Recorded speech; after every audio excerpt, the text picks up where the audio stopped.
আপনারা কি জানেন ভারতের বাইরে একমাত্র স্বীকৃত আদ্যাপীঠ মন্দিরটি রয়েছে বাংলাদেশ। এই ধরনের ভিডিও ভালো লাগলে দয়া করে আমার চ্যানেলটি সাবস্ক্রাইব করুন, যাতে এমন আরো পবিত্র স্থান আপনাদের সামনে তুলে ধরতে পারি। আদ্যাপীঠ কলকাতার সঙ্গে যোগাযোগ করে এখানে প্রতিষ্ঠা করা হয় তিনটি অলৌকিক মূর্তি। নিচে রামকৃষ্ণ, মাঝে আদ্যামা আর উপরে রাধাকৃষ্ণ।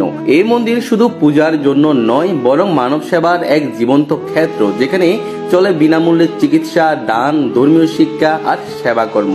ভারতের বাইরে একমাত্র স্বীকৃত আদ্যাপীঠ হিসেবে রাউজানের এই মন্দির আজও ধারণ করে আছে অন্নদা ঠাকুরের আধ্যাত্মিক দৃষ্টি ও প্রেম ভক্তির অনন্য ধারা।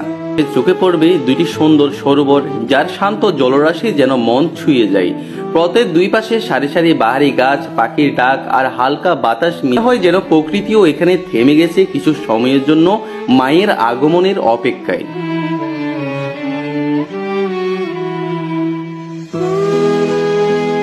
এটি হচ্ছে রাউজান আদ্যাপীঠ মন্দিরের দ্বিতীয় প্রবেশদ্বার, যে পার হতে হাতের বাম পাশে চোখে পড়ে একটি শিব মন্দির, নীরব, শান্ত ও গভীর আধ্যাত্মিকতায় ভরা। পরে আদ্যাপীঠের সঙ্গে একীভূত হয়। প্রতিদিন এখানে শিবলিঙ্গের আরতি ও পূজা হয় নিয়মিত, আর ঠিক যেন পুরো মন্দির চত্বরে এক পবিত্র ভারসাম্য তৈরি করে, যেখানে শক্তির সঙ্গে শিবতত্ত্ব মিলেমিশে যায় এক নিরবধি ধারায়।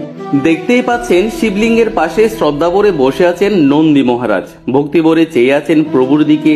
আরেক পাশে স্থাপন করা হয়েছে শিবের শক্তির প্রতীক ত্রিশূল। এই যে দেখতে পাচ্ছেন, এটাই আদ্যাপীঠের শ্রী শ্রী রাধাকৃষ্ণ মন্দির। এই মন্দিরটি আদ্যাপীঠের একটি গুরুত্বপূর্ণ ও পবিত্র গৃহে প্রবেশ করে চোখে পড়বে শুধু একটি বা দুইটি নয়, এখানে রয়েছে একাধিক ঠাকুরের বিগ্রহ।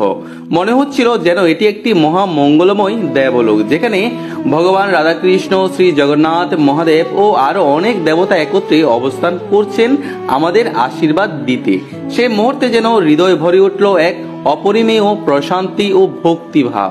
এবার সাধারণত দেখা যায় ভারতের কলকাতার আদ্যাপীঠে, আর সেই একই মহাশক্তির রূপ আজ আমরা দর্শন করব বাংলাদেশের চট্টগ্রামের রাউজানের পবিত্র মাটিতে। রাউজানের কয়েকজন গৃহস্থ ভক্ত ভারতের আদ্যাপীঠ দর্শন করে ফিরে এসে এই ধরনের একটি পবিত্র শক্তিপীঠ স্থাপনের প্রতিজ্ঞা করেন। পরে 1964 সালে স্থানীয় ধর্মানুরাগী ও মহাত্মা ব্যক্তি শ্রী যোগেন্দ্র ভট্টাচার্য মহাশয়ের উদ্যোগে এই মন্দির নির্মাণ কাজ শুরু হয়। তার স্বপ্ন ছিল আদ্যা শক্তিকে বাংলাদেশেও সমান শ্রদ্ধা, ভালোবাসা ও আরাধনার মাধ্যমে প্রতিষ্ঠা করা। এভাবে তিলে তিলে গড়ে ওঠে রাউজান আদ্যাপীঠ, যেখানে কেবল আদ্যামাই নন, শিব, রাধাকৃষ্ণ, হনুমানজি এবং আরো অনেক দেবতার পূজার মাধ্যমে এক মহা সমন্বয়ের আধ্যাত্মিক কেন্দ্র রচিত হয়। মন্দিরাঙ্গিনার চারপাশে ঘুরে দেখতে দেখতে চলুন আমরা এইবার জানি সেই মহান সাধক শ্রী শ্রী অন্নদা ঠাকুর সম্পর্কে, যার নাম অনেকে শুনেছেন, কিন্তু তার জীবনের অলৌকিক কাহিনী অনেকেরই অজানা। শ্রী শ্রী অন্নদা ঠাকুরের জন্ম হয় 1891 সালের 12 অক্টোবর চট্টগ্রামের রাউজান উপজেলার এক ভক্তি শ্রদ্ধাশালী ব্রাহ্মণ পরিবারে। শৈশব থেকেই তার মাঝে ছিল গভীর আধ্যাত্মিক টান। পরবর্তী জীবনে তিনি কলকাতায় গিয়ে কবিরাজি ও আয়ুর্বেদিক চিকিৎসা শিখতে থাকেন।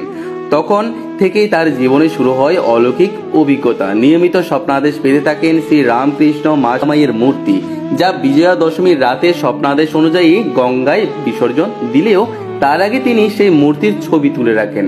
তারপর জীবনের সবকিছু ছেড়ে দিয়ে তিনি নিজেকে উৎসর্গ করেন আদ্যামাইয়ের সেবায়। 1921 সালের 14 জানুয়ারি গঙ্গার তীরে কলকাতার কাশীপুরে প্রতিষ্ঠা করেন শ্রী শ্রী আদ্যাপীঠ। শুধু পূজার কেন্দ্র নয়, এই আশ্রম গড়ে ওঠে মানব সেবার আদর্শ নিয়ে।